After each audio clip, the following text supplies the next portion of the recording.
বন্ধুরা কেকেআরের জন্য বড় আপডেট এসেছে যা তাদের আইপিএল 2025-এর যাত্রাকে কঠিন করে তুলতে পারে। এমন কিছু সমস্যা ধরা পড়েছে যা ঠিক না হলে কেকেআর প্লে অফে পৌঁছানো তো দূরের কথা, লিগের মাঝখান থেকেই তারা ছিটকে যাবে। যদি আপনিও কেকেআর ভক্ত হয়ে থাকেন তাহলে এই ভিডিও একদম আপনার জন্য। কিন্তু দুঃখের কথা হলো এই আপডেট কেকেআরের জন্য খুব একটা ভালো খবর নয়। আইপিএল 2025 শুরু হওয়ার আগে দলে এমন কিছু সমস্যা দেখা দিয়েছে যা ঠিক না হলে কেকেআরের জন্য এবারের মরশুম দুঃস্বপ্ন হতে পারে। প্রথম যে সমস্যাটা সেটা হচ্ছে ওপেনিং জুটি এখনো পর্যন্ত চূড়ান্ত করতে পারেনি কেকেআর টিম ম্যানেজমেন্ট। অন্য সব দলের ওপেনিং কম্বিনেশন প্রায় ঠিক হয়ে গেছে, কিন্তু কেকেআর এর ওপেনিং এখনো অনিশ্চিত। আঙ্ক্রেজ রঘুবংশী, রহমানুল্লাহ গুরবাজ, কুইন্টন ডিকক, ভেঙ্কটেশ আয়ার কার হাতে যাবে ওপেনিং এর দায়িত্ব? ক্যাম্পে তাদের ট্রেনিং চলছে, তবে চূড়ান্ত সিদ্ধান্ত এখনো হয়নি। কেকেআর এর 2 নম্বর যে সমস্যাটা দেখা দিচ্ছে সেটা হচ্ছে উইকেট কিপিং এর সমস্যা। কেকেআর এর উইকেট কিপিং নিয়ে এখন বিশাল বড় চিন্তায় রয়েছে। গুরবাজের পারফরমেন্স খারাপ, কুইন্টন ডিকক অনিয়মিত খেলেন। এমন অবস্থায় যদি তারা ব্যর্থ হন তাহলে কেকেআর এর বিকল্প উইকেট কিপার কে হবে? সূত্র অনুযায়ী জানা যাচ্ছে লভনিত সিসোডিয়াকে তারা প্রস্তুত করছে তাদের ভবিষ্যতের এবং এবারের জন্য উইকেট কিপিং করানোর ক্ষেত্রে।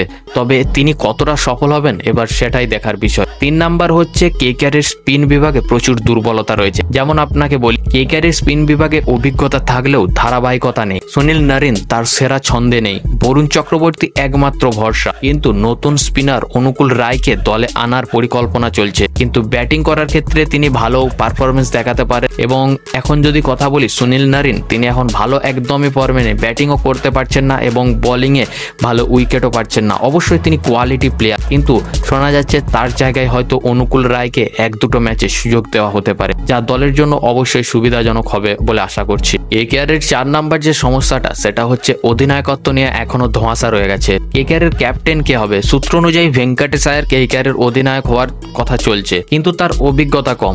তাহলে কি ভেঙ্কটেশ আয়ারের জায়গায় অজিঙ্ক্য রাহানেকে ক্যাপ্টেন করা উচিত ছিল, নাকি অন্য কেউ আসবে বলে আপনি মনে করছেন? আপনার মতামত অবশ্যই জানাবেন। তাহলে কেকেআর এর 2025-এ পরিকল্পনায় কিন্তু বড় পরিবর্তন আসতে পারে। এক হচ্ছে ওপেনিং কম্বিনেশন নতুন ভাবে তৈরি করা হচ্ছে। নাম্বার হচ্ছে লভনিত সিসোডিয়াকে তারা উইকেট কিপার হিসাবে দেখছে। নাম্বার হচ্ছে স্পিন বিভাগে আসতে পারে অনুকূল রায়।